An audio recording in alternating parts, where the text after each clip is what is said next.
재고자산 숙제를 조금 냈죠. 자, 계속 이어서 공부를 할게요.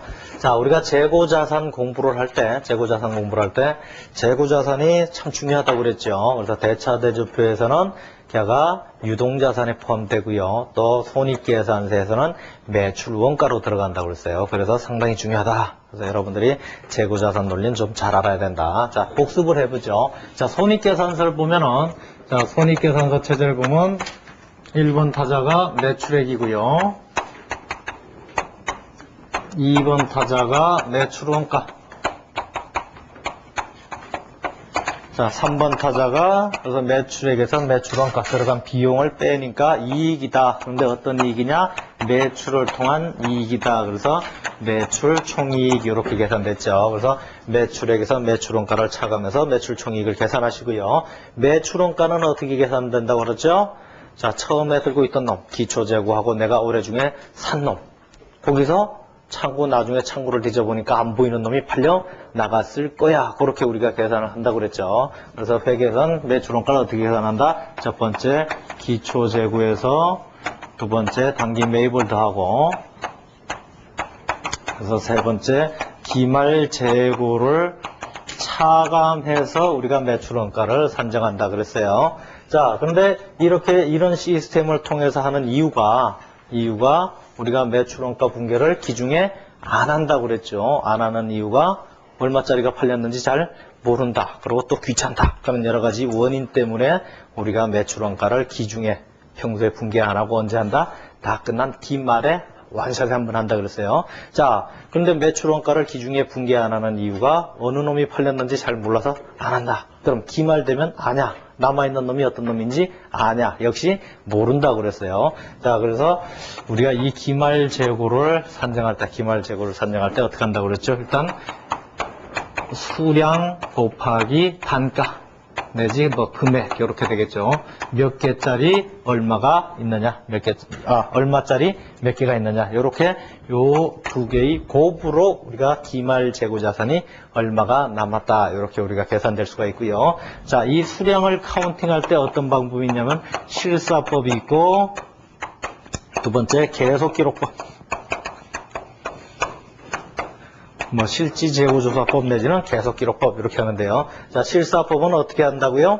자, 창고에 뒤져봐서 기말에 12월 31일 날 창고를 뒤져봐서 남아있는 친구들이 몇 개냐, 하나 둘 셋 넷 세리는 거라고 써요. 자, 그러니까 얘는 다 끝난 다음에 한꺼번에 가서 창고에 현재 몇 개 있느냐 이렇게 파악을 하는 거예요. 그러다 보니까 안 보이는 친구들은 다 뭐예요? 다 팔려 나간 거예요. 그렇게 카운팅하는 게 실사법이고요. 그 다음에 계속기록법은 내가 몇 개 사왔다, 팔았다, 이 내용을 계속적으로 기록을 하는 거예요. 자, 기록을 하다 보니까 계속기록법 하에서는 일단은 처음에 있던 놈이 카운팅이 됐고요. 내가 사온 놈도 카운팅이 됐고요. 나간 놈도 나갈 때마다 기록을 했죠. 그러다 보니까 얘 계속기록법에 의하면 맨 끝에 남아있는 게 장부에 몇 개 남아있을 거요. 이렇게 되는 거예요. 그죠? 그래서 이제 기말 재고를 카운팅 하는데요. 자, 그러다 보니까 계속기록법에서는 장부상은 몇 개 있을 거야. 그런데 실제 있는 거하고 차이가 날 수가 있다고 그랬죠. 자, 어쨌든 실사법하고 계속기록법에 단점이 있다고 그랬어요. 그래서 그것 때문에 이 두 가지 방법을 다 해가지고 안 보이는 친구들이 어떻게, 왜 안 보이는지 우리가 구별을 해야 된다고 그랬죠. 그래서 계속기록법의 의향은 장부에 있는 거예요. 장부상 몇 개 있어야 돼. 그 얘기고요. 실사법은 진짜 가서 창고를 뒤져보니까 몇 개 있더라. 근데 사실은 내가 산 거 몇 개, 판 거 몇 개. 여기에 의해서 계속기록법에 의해서 카운팅을 해보니까 장부에 있어야 될 게, 내 창고에 있어야 될 게 몇 개, 이렇게 카운팅이 되는 거고요. 실사법에서는 실질적으로 있는 거. 그러다 보니까 장부에는 100개가 있어야 되는데 실제 재고를 조사를 해보니까 80개밖에 없더라. 그럼 20개가 차이가 난다. 그러면 그 20개가 차이가 나는 이유를 밝혀야 되겠죠. 그래서 누가 떼먹었으면 가서 환수를 해야 될 거고요. 어쨌든 그것 때문에 두 가지 방법을 다 활용을 한다. 자, 수량은 이렇게 카운팅이 되고요. 그 다음에 단가, 가격은 자, 내가 팔렸을 때 얼마짜리가 팔렸는지 모르기 때문에 회계 처리 안 한다고 그랬어요. 더 귀찮기도 하고요. 그럼 남아있는 것도 역시 얼마짜리가 남아있는 게 당연히 모르죠. 팔린 게 얼마짜리인지 모르면 남아있는 것도 역시 얼마짜리인지 모른다. 그러다 보니까 여러 가지 가정을 도입하게 돼 있어요. 그래서 단가를 하는 방법이 제일 좋은 방법이 사실은 개별법이죠. 원칙적으로 한다면은 개별법. 다 꼬리표를 다 달아놓는 거예요. 꼬리표 얘 얼마짜리, 얘 얼마짜리. 그러면은 남아있는 거에서 또 얼마짜리 몇 개 이렇게 표시가 되겠죠. 개별법이 가장 좋은데 사실은 개별법은 거의 불가능하다. 불가능하다. 왜?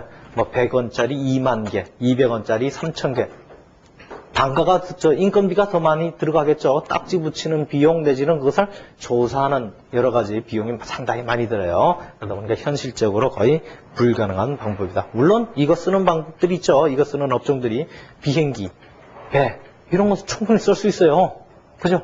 왜 하나에 몇천 원짜리예요. 그러다 보니까 이건 얼마든지 추적이 가능해요. 또 몇 대 없어요. 공장에 몇 대 없기 때문에 추적이 가능하다. 그러나 일반적으로 대량 생산되는 물품들에 있어서는 이 개별법은 사실은 불가능하다. 그러다 보니까 어떤 법들을 우리가 이제 가정을 하게 되죠. 가정을 해서 처음 다는 게 파이포. 이거 피포라고 읽으면 안 돼요. 파이포. 선입선출법. 영어로 하면 first in, first out. 먼저 들어온 놈이 먼저 나갔다. 세 번째, last in, first out. 나중에 들어온 친구가 먼저 나갔다. 그러니까 한국말로 하면 선입선출법, 얘는 후입선출법. 늦게 들어온 친구가 먼저 나갔다. 그 다음에 잘 모르겠다. 어떤 놈이 나갔는지 잘 모르겠다. 그럼 평균적으로 나갔을 것이다. 이런 기타 등등의 방법들이 있죠. 자, 그러다 보니까 사실은 이렇게 다 쓰여질 수 있는 거예요. 그러니까 실사법을 할 때 이렇게 뭐 계속 기록법을 할 때 이 방법 이렇게 할 수 있는. 그래서 여러분들이 지난 시간에 숙제에 관한 게 선입선출법, 후입선출법, 평균법 이런 방법들에 대해서 집에 가서 꼭 한 번씩 연습을 충분히 하고 오십시오 했던 이유가, 자 보면은 실사법을 적용할 때는 실사법은 어떻게 한다고 그러세요? 다 끝난 다음에 카운팅을 하는 거예요. 개별법에 이제 큰 문제가 없고, 파이포 같은 경우는 다 끝난 다음에 보니까 전체를 이만큼, 예를 들어 이만큼이 있었다. 그러면은 선입선출법이니까 예를 들어 1월 1일부터 먼저 나갔을 거예요. 남아있는 놈은. 실사법이니까 전체를 놓고 한꺼번에 여기서부터 카운팅한 거예요. 아, 요만큼은 남아있고 요만큼은 나갔을 거예요. 이렇게 되는 거예요. 그러나 계속 기록법은 들어오고 나갈 때마다 계속 기록이 되죠. 그러다 보니 그걸 따라 쭉 하는 거예요. 다 똑같은 방법으로 적용을 하는 거고요. 자, 그래서 그 208페이지 개별법 문제 이론적인 내용을 잠깐 살펴보죠. 자, 개별법 보니까 굵은 글씨만 봐요. 두 번째 줄에 개별적으로 결정하는 방법이다. 네 번째 줄에 실무적으로 적용이 거의 불가능한 방법이다. 자, 그렇게 알아두시면 되고요. 그 다음에 그 밑에 문단, 그러니까 두 번째 문단을 읽어보죠. 자, 기업에게 기준에서는 통상적으로 상호 교환될 수 없는 재고 항목이나 특정 프로젝트별로 생산이 되는 제품 또는 서비스 용가는 개별법을 사용하도록 하고 있고, 다만 상호 교환이 가능한 대량의 동질적인 제품, 대량의 동질적인 제품에 대해서는 적용이 곤란한 방법이다. 그러니까 쓸 수 있는 방법을 딱 정해놨어요. 그러니까 특정 프로젝트별로 생산되는 제품이나 서비스 원가는 개별법을 사용해라. 예를 들어 뭐 비행기 5대 주문했다. 딱 보이죠, 눈에. 그런 것들은 개별법을 사용하고 나머지는 사용을 못한다. 장단점을 보죠. 장점. 원가 흐름과 실제 물량 흐름이 일치한다. 들어오고 나가는 게 사실 일치하는 거죠. 자, 그 다음에 수익과 비용의 대응이 정확히 이루어진다. 어떤 놈이 팔렸는지 대부분 표시가 나요. 자, 단점. 자산의 단가를 임의로 결정할 수 있기 때문에 이익을 조작할 수 있다. 지금 회계에서 제일 큰 문제가 된 게 바로 이익 조작의 문제예요. 자, 두 번째, 거래 횟수가 많고 재고 자산의 종류가 많을 경우 실무적으로 적용하기가 불가능하다. 요건 이해가 되고요. 일단 왜 단가의 조작이 가능하냐? 그걸 예를 간단하게 들어볼게요.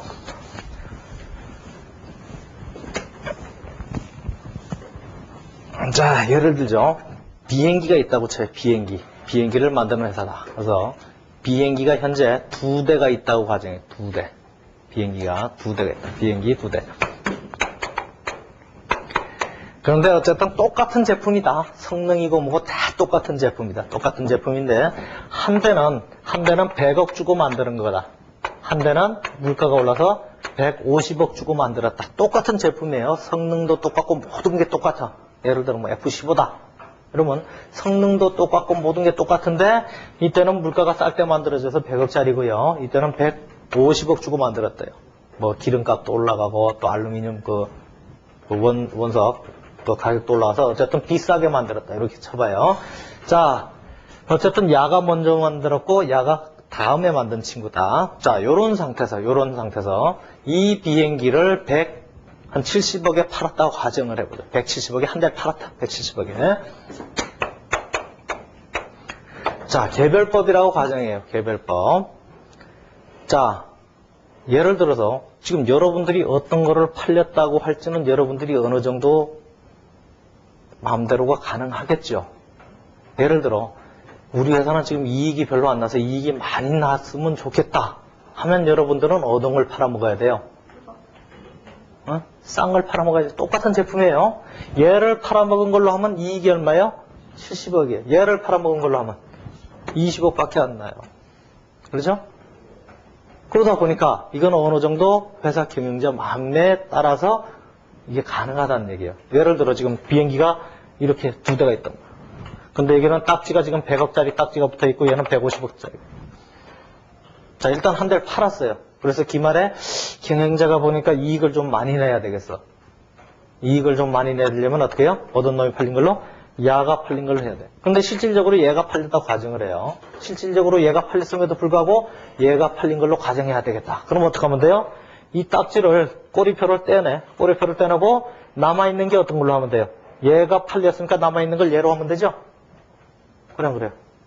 그죠? 그러니까 얘가 팔린 걸로 하려니까 얘 딱지를 없애고 그 대신 그 자리에 얘를 갖다 놓으면은 요 딱지만 얘 150억 주고 만든 것하고 태그표 우리 그 상품 같은 걸 사면 바코드 같은 게 있죠? 없어요? 이 책에도 바코드 있어요. 그죠? 그걸 딱딱 붙여놓는 거예요. 1번, 2번 이런 식으로. 그러다 보니까 요걸 꼬리표를 어떻게 바꿔 붙여놓느냐에 따라서 이익 조작이 가능하다는 얘기예요. 이익 조작이. 그래서 그런 문제가 있다. 자, 그 다음에 선입선출법 말 그대로 first in, first out 읽을 때 파이포 이렇게 좀 읽어주시고요. 피포, 리포 이렇게 읽으면 안 된다. 자, 선입선출법 한번 읽어보죠. 실제 물량 흐름과는 관계없이 먼저 매입한 상품이 먼저 판매된다고 가정하는 거다. 자, 그러다 보니까 자, 두 번째 문장에서 굵은 글씨만 보세요. 대차대조표에 더 충실한 방법이다 그랬어요. 대차대조표에 더 충실한 방법이다. 그러니까 선입선출법이 있고 후입선출법 기타 등등의 방법이 있는데 지금 선입선출법에 가서 대차대조표에 더 충실한 방법이다 이렇게 표현을 했어요. 자, 지금 재고자산은 대차대조표하고 손익계산서에 동시에 관련이 되는 친구들이죠. 자, 왜 대차대조표에 더 충실하냐? 자, 일반적으로 현실 경제에서 물가가 상승하는 경제 상황이에요. 하락하는 상황이에요.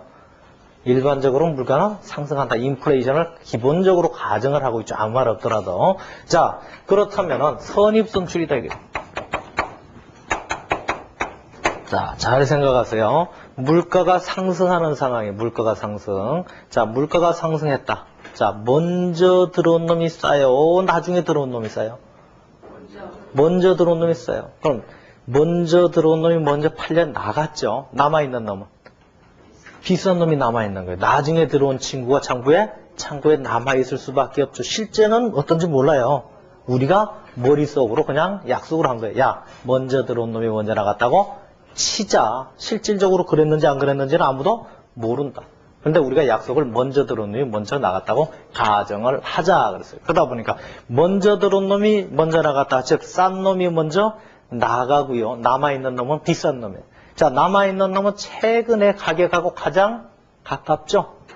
물가가 상승하는 상황이니까 남아있는 놈은 최근에 산 금액하고 가장 가까운 금액이 기재가 될 거예요. 자, 그럼 그렇다면 손익계산서를 보자고요.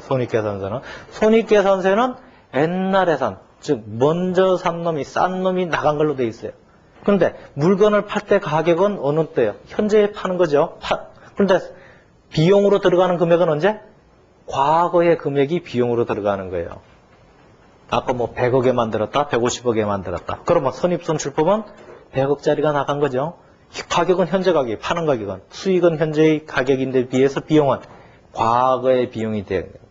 그러니까 수익과 비용의 기간별 대응. 즉 손익계산서에서 손익계산서 작성 원칙이 발생주의, 그 다음에 수익과 비용의 대응 그런 게 있었죠. 그러다 보니까 수익과 비용의 대응 차원에서 보면 현재의 수익에 과거의 원가가 대응되는 거예요. 자, 그러다 보니까 선입선출법은 손익계산서에 더 충실하냐, 대차대조표에 더 가깝냐, 그러면 어떻게? 대차대조표에 더 가까울 수밖에 없는 거예요. 정의상. 자, 선입선출법의 장단점 보죠. 장점, 일반적인 물량 흐름과 원가 흐름이 가정이 일치한다. 일반적으로 먼저 들어온 놈이 먼저 팔려나가겠죠? 왜? 나중에 들어온 놈을 맨날 먼저 판다 그러면 어떻게 돼요? 계속 오래된 물건, 유행이나 이런 것들이 오래된 물건 계속 창고에 쌓이는 결과가 되죠. 그러다 보니까 일반적으로 먼저 들어온 친구를 먼저 팔아먹을 거예요. 구식을 안 시킬래, 구식화를 안 시키려면은. 자, 두 번째, 대차대조표상 재고자산 금액은 현행가치에 가깝다. 최근의 원가에 가깝죠. 자, 물가 상승 시 순이익이 높게 계상되어 경영성과가 양호하게 나타난다. 물가가 가파르게 상승하는 상황이다. 그러면 현재의 수익이 아주 오래전에 과거의 원가가 대응되더라는 얘기예요. 그러다 보니까 그 차익이 커지겠죠. 이익이 커지는 게 다른 방법에 비해서란 얘기예요. 단점, 수익 비용의 기간별 대응이 잘 지켜지지 않는다. 아까 설명을 했죠. 현재의 수익에 과거의 원가가 돼요. 자, 두 번째, 물가 상승 시에 재고자산이 상대적으로 과대평가되고 매출원가가 가속 예상된다. 다른 방법에 비해서 그렇다는 얘기예요. 후입선출법이나 이런 기타의 방법에 비해서 재고자산이 상대적으로 더 많이 계상되겠죠. 그 다음에 매출원가는 과속 예상돼요. 세 번째, 물가 상승 시 순이익이 높게 계상되어 세금을 많이 납부해야 된다. 이익이 많이 나니까 어떻게 해요? 세금 많이 나가는 거예요. 자, 그래서 실물자본의 유지가 어렵다. 자, 세금뿐만 아니라 또 이익이 많이 나면 주식회사는 주주님들이, 주인님께서 배당 달라고 그러죠. 그 다음에 또 직원들도 이익 많이 났으니까 월급 많이 올리도 해가지고 고리 뛰는 놈들이 많아요. 그러다 보니까 차 떼고 포 떼고 나면은 남는 거 아무것도 없겠죠. 그래서 이걸 경제학적용으로 실물자본이 유지가 되느냐 안 되느냐 그렇게 따지는 거죠. 자, 예제 3부는 지난 시간에 간단히 설명을 했고 집에서 다 풀어봤죠. 여러분들이 직접 풀어보셔야 돼요. 직접 풀어보셔야 돼요. 자, 그 다음에 210페이지 후입선출법 Last in, first out. 나중에 들어온 놈이 먼저 나간다. 자, 그렇다면은 지금 선입선출법을 공부했고 후입선출법 얘하고 얘는 보나마나 뭐겠어요? 반대일 거예요. 얘는 먼저 들어온 놈이 먼저 나가는데 얘는 나중 들어온 놈이 먼저 나가 거꾸로예요. 그러다 보니까 이론이나 이런 부분에서도 거의 반대 경향을 갖고 있겠죠. 자, 그래서 굵은 글씨만 봐요. 210페이지에. 자, 후입선출법은 최근에 매입한 것부터 판매한다. 그러니까 나중에 들어온 순서대로 팔린다. 이렇게 보시면 되고요. 아까 선입선출법은 손익계산서에 더 치중을 했어요. 대차대조표에 더 치중을 했어요. 대차대조표죠. 야는 뭐겠어요? 보나마나 손익계산서예요. 자, 그리고 장단점을 보죠. 211페이지. 장점. 최근의 원가와 수익이 대응된다. 수익, 판매 가격도 현재 가격으로 되고요. 원가도 최근에 산 금액이 비용으로 들어가는 거예요. 그러다 보니까 수익과 비용의 대응이 적절히 이루어진다. 두 번째, 물가 상승 시에는 이익을 적게 표시하는 경향이 있다. 그렇겠죠? 선입선출법에 비해서란 얘기예요. 무조건 그렇다는 얘기가 아니라. 자, 그러다 보니까 보수주의 회계 처리 관점에서 바람직하다. 이익이 적게 계산되니까요. 자, 세 번째, 매출원가가 상대적으로 높게 평가되어 이익이 과소 표시되므로 법인세 이연 효과가 있다. 자, 여기서 이연 효과라는 얘기는 안 낸다는 얘기가 아니에요. 이연하고 절세하고는 다른 거죠.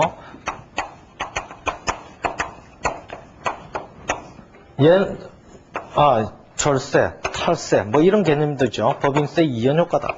자, 탈세는 법을 위배해서 세금을 떼먹는 거예요. 절세는 법을 이용해서 세금을 조금밖에 안 내는 거예요. 그죠? 자, 그런데 이연이라는 건 뭐냐면은 세금을 내긴 내요. 언젠가는 내는데 지금 내는 게 아니라 하여튼 나중에 낸다는 얘기예요. 법인세를 이연하는 효과가 있다. 그 얘기는 세금을 안 내는 게 아니에요. 내긴 내요. 그런데 지금 당장 내는 게 아니라 되도록이면 늦게 내요. 자, 우리가 재고자산을 가정할 때, 재고자산의 물량 흐름을 가정할 때 지금 선입선출, 후입선출, 기타 등등을 얘기를 했는데요. 지금 어떤 놈이 나갔는지 몰라서 머릿속으로만 그렇다는 얘기예요. 머릿속으로만 이렇게 가정하자 이렇게 출발하는 거예요. 실질적으로는 그렇게 됐는지 안 됐는지 안다 모른다? 모르는 거예요. 자, 그런데도 불구하고 이 두 가지 방법을 따로따로 적용했을 때 어느 방법이 이익이 크다고 그랬죠? 선입선출법의 이익이 크죠. 왜? 싼 게 팔려나간 것처럼 돼 있어요. 이익이 누가 커요? 이익은 얘가 커요. 이익이 얘가 큰 거죠. 자, 그런데 어쨌든 후입선출법 같은 경우에 그러다 보니까 얘보다 이익이 적어요. 그러다 보니까 세금을 지금 당장 내야 돼, 안 내야 돼? 안 내도 돼요. 그런데 언젠가는 내야 돼요. 언젠가는. 내가 사온 가격을 오버하는 부분에 대해서는 이익이라고 우리가 표시를 하죠. 그러다 보니까 그 부분에 대한 세금을 언젠가는 낸다. 그러나 예를 들어 지금 선입선출법 같은 건 지금 내면은 후입선출법 같으면 그 다음 회계연도 내지는 그 하여튼 이후에 세금을 내야 된다는 얘기. 왜? 이익이 그때 계산될 때 가서 비로소 세금을 내는 거예요. 안 내는 게 아니라 내긴 내는데 늦게 낸다. 이게 이해효과죠. 자, 네 번째 실질 자본의 유지가 가능하다. 왜? 이익이 적게 계산되니까 세금이 조금 나가고 또 주주들도 배당을 조금 들고 갈 테고 종업원들도 월급 올려달라고 때를 안 쓰겠다. 그러다 보니까 실물 자본 유지가 가능하다. 자, 단점. 일반적인 물량 흐름과 원가 흐름의 과정이 일치하지 않는다. 선입선출법이 반대죠. 자, 2번. 이익이 과소 표시되므로 경영성과가 낮게 표시된다. 세 번째, 기말재고 자산이 과소평가된다. 즉 대차대조표의 현행가치를 표시하지 못한다. 자, 잘 보죠. 라이포, 나중에 들어온 친구가 먼저 나갔다. 그럼 남아있는 친구는 언제 친구예요? 처음에 오래전에 산 친구가 되죠. 그러니까 계속적으로 라이포를 적용했다. 그럼 심한 경우는 30년 전, 40년 전에 산 금액이 대차대조표의 자산, 재고자산 이렇게 될 수도 있죠. 왜? 후입선출이니까 최근에 들어온 놈만 계속 팔려나갔어. 그러니까 처음에 있던 놈은 계속 심한 경우는 남아있을 수도 있어요. 예를 들어 지금도 남아있는데 30년 전 가격으로 남아있을 수도 있겠죠. 심한 경우에는 그런 얘기를 하는 거예요. 자, 기말재고 자산이 과소평가된다. 즉 대차대조표의 현행가치를 표시하지 못할 수가 있다. 30년 전, 40년 전 가격이 그대로 표시가 될 수도 있다는 얘기예요. 그러다 보니까 이런 기업회계 기준에서는 라이포를 쓸 때는 그 현재 가치하고 차이가 많이 나면 주석으로 기재하게 돼 있어요. 주석으로. 자, 네 번째, 라이포 청산, 비자발적 청산 현상이 발생할 수도 있다. 다섯 번째, 비자발적 청산 문제를 해결하기 위해서 회계 기말에 쓸데없이 구매하는 등 경영자의 나쁜 구매 습관이 나타날 수가 있다. 즉 이익 조작에 염려가 있다. 이렇게 돼 있는데요. 자, 리을하고 미음은 이건 중급회계에서 시간이 되면 설명을 할게요. 지금 시간이 너무 없으니까. 어쨌든 여러분들이 지금 초급회계에서는 실질적으로 적용하는 방법, 선입선출법, 후입선출법, 기타 등등의 방법을 좀 잘 좀 알아둬야 되겠다. 그렇게 알아두시고요. 자, 역시 후입선출법에 대해서는 여러분들이 저걸 해봤죠? 저걸 해봤고요. 자, 평균법. 자, 평균법은 말 그대로 평균을 내는 거예요. 평균을 내는 거. 자, 그래서 213페이지 보시면 평균법에서 평균법은 일정 기간 동안 재고자산 원가를 평균한 금액을 기준으로 매출 원가와 재고자산을 결정하는 방법이다. 평균법에는 총평균법과 이동평균법이 있다 그랬어요. 총평균법은 한 번에, 예를 들어 한 달이다 그러면 한 달 동안의 평균을 한꺼번에 내가지고 하나 단가가 얼마냐를 계산하는 거고요. 이동평균법은 쫓아다니면서 평균하는 거예요. 사고 팔 때마다, 살 때마다죠. 팔 때야 뭐 있던 거 나가는 거니까 내가 새로이 자산을 구입할 때마다 계속적으로 평균을 다시 내는, 평균을 다시 내요. 자, 그러다 보니까 우리가 수량을 계속 카운팅하는 방법에 실사법이 있고요. 실사법이 있고 계속 기록법이 있다고 했어요. 자, 평균법이라는 게 총평균법, 이동평균법 그렇게 있다고 그랬죠. 총평균법은 한 달이면 한 달. 딱 기간을 정해서 그 기간 동안에 들어온 친구, 나누기 들고 있던 친구 해가지고 하나당 얼마. 이렇게 하는 게 총평균이에요. 자, 그러다 보니까 실사법에서는 총평균법이 가능해요. 왜? 기간이 다 끝난 다음에 지금 남아있는 건 몇 개, 팔린 건 몇 개 하다 보니까 실사법에서 총평균법이 가능해요. 그런데 이동평균법은 뭐예요? 이동평균법은 사고, 팔고 할 때마다 계속적으로 평균을 내야 돼요. 그런데 실사법에서 그렇게 할 수가 있어요? 얘는 끝나봐야 하는 거죠. 한 달이 끝나봐야 하는 애기 때문에 이동평균법은 어때요? 적용을 못하는 거예요. 실사법에서는. 그러나 계속기록법은 계속 기록을 하니까 계속적으로 평균이 가능하죠. 얘는 이동평균법이 가능해요. 그런데 총평균법은 불가능하겠죠. 그래서 뭐 정의로서 여러분들이 좀 접근을 하시고요. 이론적인 내용들은 여러분들이 그냥 부담 없이 좀 읽어주세요. 부담 없이 좀 읽어주시고.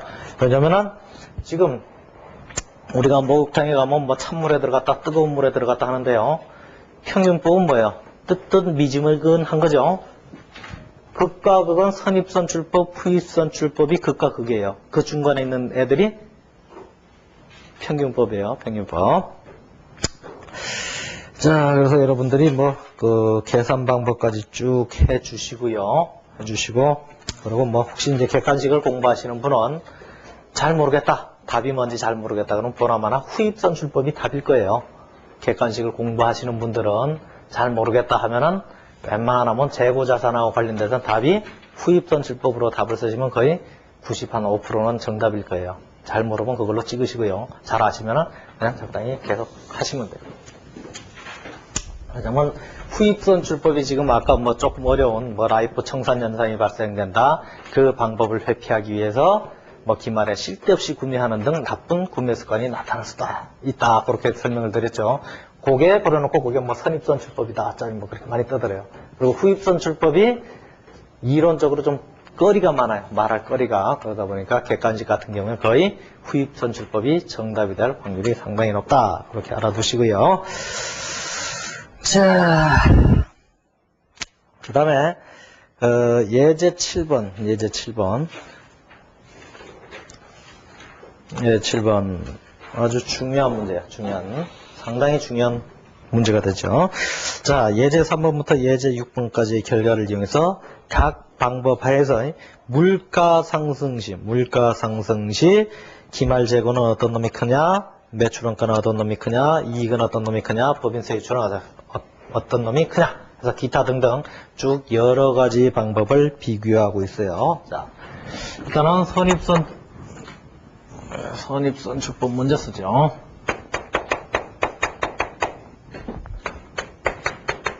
그냥 평균법은 중간에 있는 거 이렇게 생각하시면 돼요. 뭐 이동이니 뭐 총평균이 너무 연연해 하지 마시고. 자, 물가가 상승하는 상황에서 그러니까 일반적인 경제 상황을 전제로 할 때, 자, 첫 번째 재고 자산이 어떤 놈이 크냐? 기말재고겠죠. 기말재고 자산이 어떤 친구가 크냐? 평균법은 생각하지 마세요. 평균법은 생각하지 마시고 어떻게? 그냥 극과 극만 생각하시고 평균법은 중간에 있다 이렇게 생각하시면 돼요. 자, 그럼 기말재고 자산이 어떤 놈이 크죠? 머리로 빨리빨리 회전을 해야 돼요. 선입선출, 먼저 들어온 놈이 먼저 나갔다. 남아있는 놈은 그럼 비싼 놈이 남아있는 비싼 놈. 자, 기말재고는 어떤 놈이 크다? 이렇게 그냥 자연스럽게 해주시면 돼요. 자, 두 번째가 뭐예요? 두 번째 매출원가다.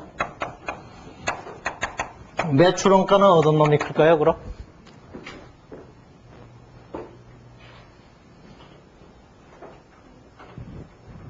잘 생각해요. 자, 먼저 들어온 놈은 싼 놈이에요. 나중에 들어온 놈은 비싼 놈이에요. 자, 비싼 놈이 팔린 게 원가가 많아. 싼 놈이 팔린 게 원가가 많아. 비싼 놈이죠. 그럼 어떤 방법에 부등호가 어떻게 돼요? 당연한 얘기죠. 근데 이제 젊은 사람들은 이제 잘 반짝반짝 하는데 조금 이제 한 30대를 넘어서기 시작하면은 거의 뭐 이제 헤매죠. 자, 세 번째가 뭐였어요? 세 번째가 이익의 크기. 자, 어때요? 부등호가 어떻게 돼요? 어떤 놈이 커요, 먼저?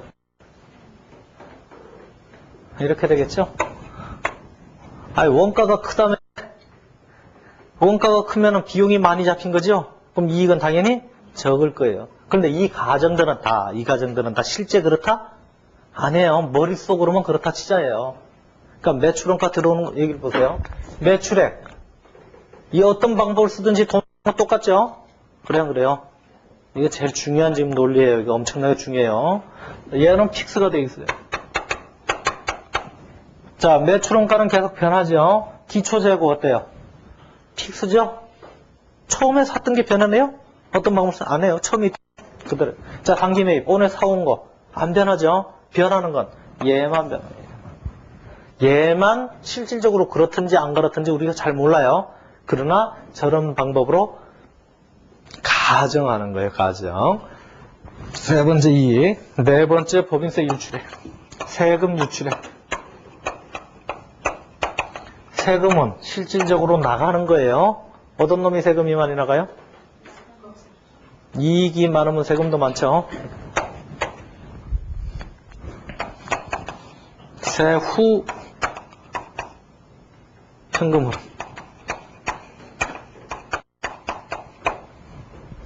맞죠? 자, 잘 보세요. 자, 어떤 방법을 쓰든지 간에 매출액 일정하고요. 기초재고 일정하고 단기 매입 일정해요. 자, 요거하고 이 친구들은 기초재고는 뭐 상관없고요. 단기 매입, 매출액 이 친구들은 실질적으로 현금이 유출되고 유입되고 하겠죠. 물건 팔았으니까 돈 들어올 거고요. 물건을 사왔으니까 돈 나가겠죠. 그죠? 그러니까 어떤 방법을 쓰든지 간에 선입선출법, 평균법, 후입선출법 어떤 방법을 쓰든지 간에 돈이 실질적으로 들어오고 나가는 건 어때요? 똑같죠? 현찰 기준으로 본다. 현금 기준으로 본다면은 얘는 이미 작년에 나갔을 거 아니에요. 돈이. 그래 안 그래요? 얘는 올해 사왔으니까 올해 돈 나가는 거하고 관계가 되죠? 어떤 방법을 쓰든지 간에 돈 나가는 건 어때요? 똑같아요. 그죠? 돈 나가는 거, 돈 들어오는 것도 똑같죠? 단지 우리가 여기서 매출총이익 계산하는 거는 명목상 이익이라는 얘기예요. 실질적으로 돈의 흐름하고는 100% 연관이 있다 없다? 없다는 얘기예요. 어떤 방법을 썼든지 간에 매출액 선입선출법에서는 비싸게 팔아먹고 후입선출법에서는 싸게 팔아먹고 그게 아니죠. 얼마에 팔았다 이렇게 기초재고 처음에 얼마나치 있어 이것도 픽스가 되면 돈하고는 관계없어요. 돈하고 관계된 건 단기 매입이에요. 내가 물건 사올 때 돈 나갈 거예요. 자, 그러다 보니까 얘 어떤 방법을 쓰든지 간에 실질적인 돈이 들어오고 나가는 금액은 어떻다는 얘기예요. 똑같다는 얘기예요. 어떤 방법이든지. 다만 명목상으로 이익의 크기만 달라질 뿐이라는 얘기예요. 자, 그러다 보니까 세금 유출액 얘도 뭐예요? 실질적으로 돈이 나가는 거예요. 세금 유출 실질적으로 국가에 납부를 하는 거예요. 그런데 이익이 많으면 많이 나갈 거예요. 많이 나간다고 그랬죠? 이익이 적으면 적게 나갈 거예요. 그럼 세금 다 내고 난다면 어떠냐? 자, 어떤 방법이 쓰든지 간에 이때까지는 다 똑같다고 했어요. 돈이 들어오고 나가는 거는. 그죠? 그런데 세금은 실질적으로 나가는 거예요. 그죠? 그러다 보니까 얘가 많이 나갔어. 그럼 세후 기준으로 보면 어때요? 이렇게 된다는 얘기예요. 조금 헷갈리죠? 여러분 시험에 상당히 자주 나와요. 상당히 이 논리가요. 상당히 중요해요.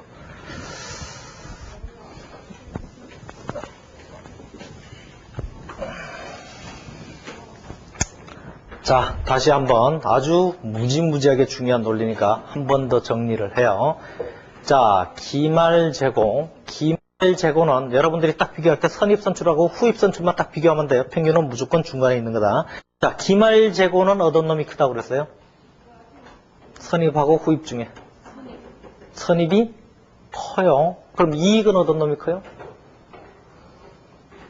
이제 머릿속으로 그려야 돼요. 이익은 어떤 놈이 크다고요? 선입이 커요. 몇 단가는? 지금 이제 금방 했으니까 그래도 아직까지는 나오죠. 근데 이제 한 시간 쉬고 난 다음에 또 물어보면 어때요? 통? 모르겠네. 그죠? 통 무슨 소린지. 자, 여러분들이 그걸 머릿속으로 잘 그려야 돼요. 자, 그래서 여러분들이 조금 그게 이제 힘들 때가 있어요. 힘들 때가 있는데, 214페이지나 215페이지 맨 위에다가 빨간색 펜으로 써주세요. 기말재고의 방향과 단기 순이익의 방향은 일치한다. 빨간색으로 써요. 빨간색으로. 그리고 외우세요.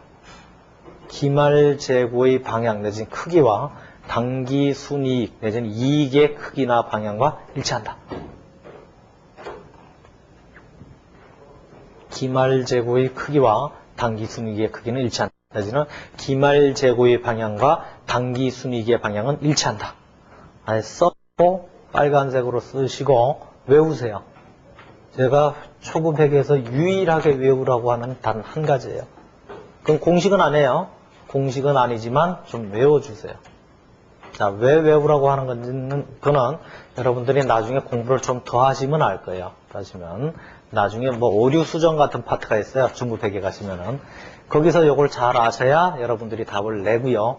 특히 이제 객관식 같은 데서도 요걸 못 외워놓으면은 그 문제는 거의 틀릴 확률이 상당히 높아요. 헷갈려가지고. 자, 여기 좀 보세요. 다 쓰셨으면은. 자, 여기 좀 보세요. 매출원가의 크기를 한번 살펴봐요. 매출원가의 크기. 자, 매출원가는 어떻게 계산되느냐? 기초재고 더하기 당기 매입 빼기 기말재고예요. 그죠? 매출원가는 기초재고 더하기 당기 매입 빼기 기말재고가 매출원가예요. 그럼 기말재고가 크면 매출원가는 어떻게 되는 거예요? 지금 보니까 얘가 마이너스 이꼬로 매출원가라는 얘기예요. 그럼 얘가 크면은 빠지는 게 크면은 얘가 크면은 얘는 어떻게 해요? 매출원가는 줄어들겠죠. 왜? 빠지는 역외관계 있단 말이에요. 매출원가가 줄어들면 이익은 어떻게 돼요? 매출원가가 작아지면 이익은 커지겠죠.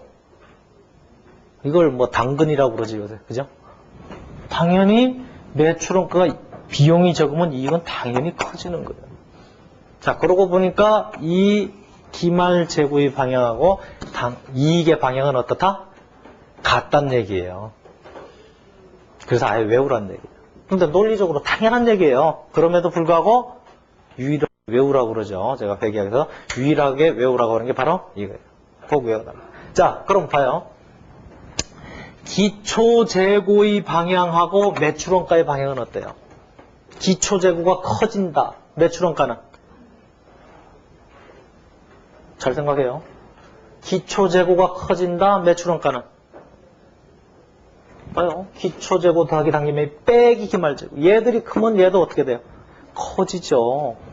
얘가 크면은 얘도 커요. 얘가 크면 얘는 어떻게 돼요? 비용이 크면 이익은 작아져요. 그죠? 그러니까 이 둘은 얘하고 얘는 방향이 같죠. 지네끼리 같고요. 내려오니까 비용 방향이 반대가 되는 거예요. 그러니까 이까지는 알아두실 필요 없고 뭐 당연히 이거는 논리적으로 접근하면 당연한 얘기고요. 여러분들이 꼭 기말재고의 방향과 당기순이익의 방향은 일치한다. 크기는 일치한다라는 걸 꼭 머릿속에 아예 넣고 있어요. 자, 어떤 문제가 날 수도 있느냐? 어떤 문제가 나냐? 기말재고 자산이 20만 원 과대평가됐다. 이익에 어떤 영향을 미치겠느냐? 매출원가에는 어떤 영향을 미치느냐? 순이익에는 어떤 영향을 미치느냐? 이걸 물어보는 거예요. 자, 기말재고 자산이 20만 원 과대평가됐다. 이익은 어때요? 1번, 2번, 과속, 3번 모르겠다. 과대평가. 왜? 방향이 같잖아요. 얘가 커지면 얘가 줄어들고 얘가 커지는 거예요. 그런데 여기를 잘 봐요. 여기서 하나에서 끝나는 게 아니라 자, 올해 기말재고는 내년에 뭐예요? 2003년 12월 말 2003년 12월 31일에 기말재고는 2004년 1월 1일에 뭘로 가는 거예요? 기초재고가 되겠죠? 자, 그럼 올해 기말재고가 과대평가됐다 그러면 이익이 과대평가되겠죠. 그럼 야가 내년에는 어디로 올라가는 거예요? 기초로 가는 거예요. 그죠? 내년은 약간 기초로 가. 그럼 올해 이익이 기말재고가 과대평가돼가지고 이익이 과대평가됐어요. 그럼 내년 입장에서 보면 기초재고가 과대계상돼. 기초재고가 과대계상되면 매출원가는 어떻게 돼? 과대가 되는 거지. 그래서 이익이 과소되는 거예요. 그럼 올해 한 해는 과대계상되고 내년은 정확히 과소계상될 거예요. 그래서 두 개 합치면 똔똔이가 될 거예요. 제로란 말이에요. 플러스 마이너스. 그러니까 한 번 해병은 영원한 해병. 좋죠? 회계학에서는 그러면 안 돼요. 한번 기말재고는 영원한 기말재고는 아니에요. 그 다음에 바로 기초재고로 올라가요. 그래서 이 과정이 여러분 머릿속에 있어야 되고, 그래서 외울 수는 없잖아요. 외울 수 없으니까 그냥 기말재고의 방향과 단기순이익의 방향은 일치한다. 꼭 좀 기억하시고요. 한 문제 나오면 이거 얼마든지 이거 안 해도 여러분들이 접근이 가능해요. 그런데 한 3문제, 4문제를 동시에 막 섞어놓고 여러분들 보고 풀어라. 어떤 놈은 기초재고가 과대 계상됐다. 그럼 어떻게 영향 미친다. 단기 매입이 과대 계상됐다. 어떻게 기말재고 한 서너 가지 섞어놓고 막 짬뽕해서 물어보면 여러분 어때요? 돌아버리죠. 이건 머릿속으로 쭉 그리다가 하나 딴 생각 삐끗하면 즉시 틀리죠. 처음부터 다시 가야 돼. 몇 번 가다 보면 시간 다 지나갔어요. 그럼 시험 끝났죠. 여러분들이 여러 가지를 섞어놨을 경우는 여러분들이 아주 혼돈스럽고 힘들어요. 그리고 딱 문제를 이건 내가 이렇게 풀어야 되겠다. 이 접근 방법이 딱 나와줘야 되는데 이게 혼동스럽기 시작하면 그 문제 자체에서 그냥 헤매다가 그냥 지나가게 되는 거죠. 시험 끝나는 거예요. 그래서 여러분들이 요 논리는 무지하게 중요해요. 꼭 좀 알아두시고요. 자, 그 다음에 215페이지 매출 총이익률법 그런 게 나와요. 자, 여기를 보죠. 자, 예를 들어 매출액이 100원이다. 매출원가 80원이다. 매출 총이익은 그럼 20원 이렇게 계산이 되겠죠. 그죠? 자, 그럼 매출 총이익률이 몇 프로겠어요? 20%죠? 쉽잖아요. 매출 원가율은 몇 프로예요? 80%. 이게 매출 총이익률이에요. 자, 매출 총이익률은 매출 총이익 나누기 뭐다? 매출액. 매출 원가율은 매출 원가 나누기 매출액. 분모가 매출액이 들어가는 거다. 그렇게 알아두시면 돼요. 자, 그래서 매출 총이익률법 한번 빨리 보죠. 215페이지에 매출 총이익률법은 과거의 매출 총이익률을 산정한 후, 과거의 매출 총이익률이에요. 그걸 산정한 후 이 이익률과 기중의 매출액을 통해서 계략적인 매출원가와 기말상품 재고액을 계산하는 방법이다. 그러니까 과거의 평균치를 구해가지고 적당히 계산하죠. 자, 그래서 이 방법은 정확한 기말재고액과 매출원가는 산정할 수 없다. 그래서 기업회계 기준에서 인정 안 한다. 왜? 정확한 방법이 아니니까. 다만 내부 통제나 원가 흐름의 적정성을 검토하는 경우나 화재나 재난 등으로 해서 정상적인 자료가 없을 때 가능한 방법이다. 그랬어요. 예를 들어서 불이 홀라당 났어요. 불이 홀라당 났어요. 자, 불 났으면은 창고가 불이 다 났다.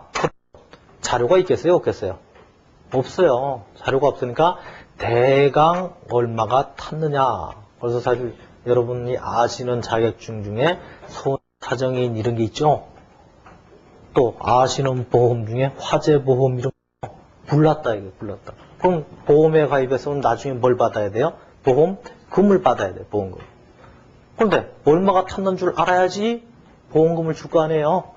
그죠? 그런 거 계산할 때 계략적으로 얼마쯤 탔겠다. 정확한 자료는 나올 거다. 자, 그런데 정확한 자료는 없다 손 치더라도 통상적으로 매출액에 대한 자료는 있어요.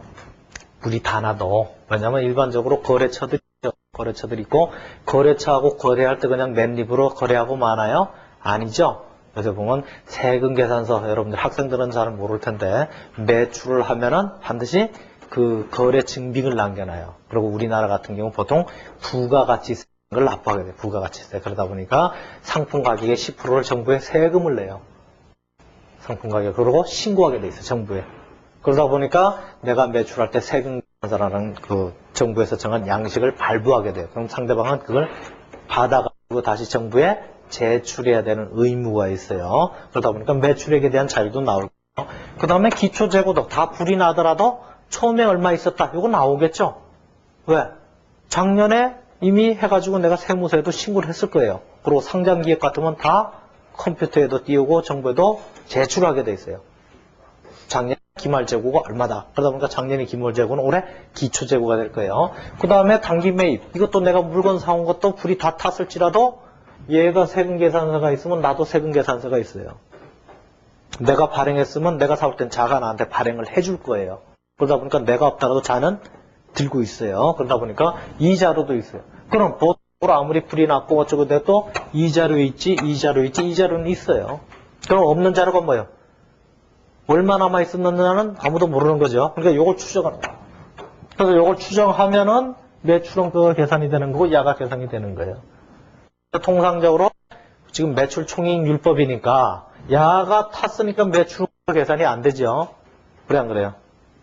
야가 탔으니까 얼마인지를 모르니까 야가 계산이 안 돼요. 그러다 보니까 야가 계산이 안 되잖아요. 그러다 보니까 과거에 우리 회사는 물건을 사오면 한 20% 남았다. 매출 총이익률이 몇 프로다. 그러면 이게 어렴풋이 러프하게 추산이 되겠죠. 그래서 이걸 추산됐다. 그럼 이게 추산됐으면 야가 대략 얼마다 나오겠죠. 그럼 야가 얼마다 나오면 어떻게 해요? 얘 더하기 얘 빼기 얘는 얘니까 역산해서 계산하면 된다 이거예요. 자, 그리고 주로 이 방법을 쓸 때는 불이 홀라당 났다. 내지는 못된 직원이 들고 튀었다. 얼마 들고 튀었게. 창고에 있는 들고 튀었다. 얼마 들고 튀었게. 내지는 매출 채권. 내가 돈 받을 거를 돈을 받아가지고 회사에 입금을 안 시키고 지가 들고 튀었다. 이런 거 할 때 자료가 걔가 튀면서 그냥 튀겠어요? 웬만한 자료 다 찢어버리고 튀죠. 그러다 보니까 그걸 추산해서 야 얘가 얼마 정도 들고 튀었겠다. 그래서 잡아가지고 족치면 내가 얼마를 받을 수 있겠다. 이런 걸 추산할 때 쓰는 거예요. 자, 예제 8번 보죠. 자, 다음은 미래의 회계자료다. 기초상품 재고액 주어졌고요. 단기 매입액 주어졌고 매출액 주어졌고 매출 총이익률 주어졌네요. 그리고 뭘 물어봤어요? 매출 총이익률법에 의한 매출원가와 기말상품 재고액을 계산해라. 지금 매출원가와 기말상품 재고액을 계산해라. 자, 문제가 기초재고가 얼마랬어요? 100만 원이고요. 그 다음에 단기 매입액이 얼마래요? 매입액이 250만 원이고요. 그 다음 매출액이 300만 원. 자, 요까지 줬네. 요까지 주고 뭘 줬어요? 매출 총이익률을 줬네요. 매출 총이익률. 매출 총이익률을 줬으니까 어떻게 해요? 몇 프로예요? 25%예요. 25%. 그럼 어디가 25%라는 얘기야? 여기가 25%라는 얘기죠. 그럼 여기 말 안 해도 몇 프로예요? 야가 25%면 야가 75%겠지. 그럼 계산하면은 뭐 나오겠네. 매출원가가 이게 아마 75%니까 225만 원 나올 거고 얘가 75만 원 나올 거고. 그럼 얘는 얘 더하기 얘 빼기 얘 이꼬로 225만 원. 어려워서 못하겠네요. 그죠? 나머지는 여러분들이 하세요. 그렇게 하면 되죠? 그렇게 하면 돼요. 자, 두 번째. 기말의 창고 화재 발생으로 재고자산이 거의 소실되었다. 남아있는 재고자산의 가치가 12만 원으로 평가되었다면 재고자산의 화재 손실은 얼마냐? 자, 홀라당 다 탔대요. 홀라당 다 탔는데 지금 얼마나 지나면 타고 나서 계산해보니까 12만 원 정도 있대요. 12만 원. 근데 원래 얼마가 있어야 돼요? 기말재고를 이렇게 계산해보니까 이게 아마 125만 원인가? 뭐, 답이 125만 원이죠. 2만 침 남아있어야 되는데 현재 얼마 있다? 12만 원치 있다. 그럼 요 차액이 뭐예요? 홀라당 탄 거다. 그렇게 되는 거예요. 홀라당. 자, 그래서 여러분들이 매출 총이익률법 당연히 알아두셔야 되고요. 아무것도 아니죠. 아무것도 아니에요. 그래서 객관식 같은데 상당히 자주 나오고요. 객관식에 상당히 자주 나오고 원가 관리액에서 원가 회계에서도 이 문제가 상당히 자주 출제가 돼요. 꼭 여기서만 출제되는 게 아니라 여러분들이 원가 관리 공부할 때 거기서도 요것을 이용해 가지고 다른 것을 추산해야 되는 경우가 있어요. 그럴 때 상당히 많이 사용되는 개념이고 조금 전문적인 회계 시험이 아닌 경우, 그러니까 전문적인 회계 자격증하고 관련되지 않은 자격증에서는 상당 부분 나오는 그 테마가 돼요. 그러니까 원가 관리액에서도 요걸 이용해서 다른 걸 추정을 하는 경우가 있어요. 그때 상당히 자주 나오죠. 자, 어쨌든 회계를 보면 여러분들이 이제 회계를 보면 사실 저걸 보죠. 자, 우리가 자산 같으면 기초재가 처음에 얼마 있었고요. 단기 매입이 얼마고 그 다음에 기말재고가 나오고요. 이게 들어가는 게 뭐라고 했어요? 팔아먹은 거죠, 이건. 자, 다 자산은 다 이 논리예요. 예를 들어 저기서도 매출 총이익률이 25%다. 그럼 여기서 봐요. 자, 처음에 내가 얼마 했었는데 올해 얼마나치 사왔다. 기초재고 더하기 단기 매입 빼기 기말재고 하니까 뭐예요? 매출원가. 재고자산 같으면 매출원가 그거예요. 유형자산 같으면 내가 팔아먹은 거에 원가 이렇게 되는 거예요. 자, 그래서 회계학에서 계산 문제는 대체적으로 이거예요. 이렇게 지 아니면은 내가 처음에 얼마 있었다. 그러고 올해 중에 얼마 팔았다. 그러고 나니까 남아 있더라. 그럼 내가 올해 중에 사온 거 얼마? 요걸 묻는 거죠. 예를 들어 2개 통째로 안 줬다. 구할 수 있어요, 없어요? 절대 못 구해요. 그러니까 회계에서는 반드시 4개 중에 몇 개 가르쳐 준다고? 최소한 3개를 가르쳐 줘야만 풀어요. 왜? 미지수가 동시에 2개다. 뭐 풀죠? 절대 못 풀어요. 또 회계는 이 T계정의 논리를 얼마나 잘 이해하고 문제를 빨리 해석을 하느냐에 따라서 여러분의 당락이 좌우가 되는 거예요. 사실은 다 이 얘기예요. 근데 이렇게 주면 뭐 바보죠. 그래 안 그래요? 이렇게 그려놓고 풀어 이러면 이게 초등학교 산수지 이게 무슨 회계학이에요. 그러다 보니까 대체적으로 어떻게 이런 것들을 다 뭘로 준다? 말로 준단 말이에요. 말로. 지금 이 문제에서 뭘 줬어요? 기초 재고가 얼마다, 단기 매입 얼마다, 매출액 주고요. 그 다음에 원래는 바로 이걸 주면은 여기서 이걸 빼면 뭐 이거 더하기 이거 빼기 이거 이거로 이게 해서 계산되는데 바로 얘를 준 게 아니라 어땠어요? 얘 비율이 몇 프로다. 그러니까 얘를 구해가지고 얘를 역산한 다음에 네가 한 번 더 해라 이거 줬죠? 그냥 그래요. 그러니까 다이렉트로 이거 얼마 이렇게 주는 게 아니라 푹 찍어서 주는 게 아니라 줄 때 원래 이걸 주면 바로 쉬운데 일단은 매출 총이익률이 25%다 그러면 일단 이걸 구한 다음에 이걸 이용해서 매출 원가를 구하고 매출 원가를 이용해서 다시 이걸 구하라. 그러니까 원샷에 한꺼번에 주는 바로 초등학교 때 수학이 그렇게 주죠. 그죠? 그건 초등학교 수학이에요. 그러나 조금 단계가 높아지면 어떻게 해요? 미지수를 구할 때 하나 안에 주어진 자료를 구할 때 어떻게 한 바퀴 돌아서 네가 구해갖고 이걸 구해. 이렇게 물어본 차이밖에 없는 거예요. 그러니까 문제가 어렵냐 쉽냐는 요걸 줄 때 진짜 어려우려면 요건 그냥 주고 나머지는 다 그냥 아주 다른 데서 구해와야만 푸는 문제. 그게 조금 난이도가 높은 거죠. 그냥 비교적 쉽게 처분은 얼마였는데 이익은 얼마다 뭐 해서 좀 조금 복잡하게 주는 문제가 있을 수가 있고 다 그냥 이상한 데 가서 지가 스스로 구해와야만 하는 문제. 이게 상당히 어려운 문제가 되겠죠. 물론 1차 시험 같은 데서는 그런 거 나오면 틀려주면 돼요. 왜? 시간 뺏으려고 낸 문제인데 여러분들이 지금 출제위원은 여러분들의 시간을 어떻게 하면 뺏어볼까 하고 낸 문제에서 여러분들이 시간을 뺏겨줬다. 그러면 출제위원이 보면 뭐예요? 땡큐지. 멍청한 놈들. 시간 뺏기는 아셨구만. 고마워. 그리고 쫙쫙쫙 긋고 넌 내년에 또 봐. 그런데 시간 문제를 줬음에도 불구하고 여러분들은 짜식 놀고 있네. 나는 안 뺏겨. 그러고 쉬운 문제 딱 풀고 딴 데 가면 되는 거죠. 왜? 시험이라는 건 100점 맞으라고 있는 게 아니에요. 특히 자격증 시험은 여기서 예를 들어 60점 이상이다 그러면 다 어떤 시험이든지 60점 이상만 맞으면 돼야. 평균 61점 아주 훌륭한 성적이에요. 특히 1차 같은 데서 뭐 61.0으로 합격을 했든지 100점으로 합격했든지 1차에 뭐 수석 합격자 나와요? 안 나오죠. 여러분들의 목표는 모든 시험의 목표는 뭐예요? 1차에서는 다 60점 넘는 게 1차의 목표예요. 다른 거 필요 없어요. 그럼 1차에서는 고까지만 하면 되는 거까지. 사지선, 도지선 그걸 다 풀 이유가 없는 거예요. 어쨌든 한 65점 내지 70점 안정적으로 딱 맞아놓으면 안 풀어도 돼. 왜? 합격했는데 뭐 이미. 그러니까 절대 이상한 문제 들어가가지고 뭐 10분씩 뺏기고 이 짓 하면 안 돼요.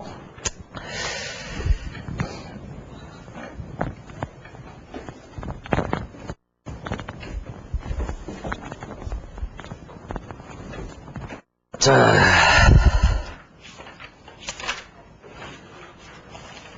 그럼 한 5분만 쉬었다가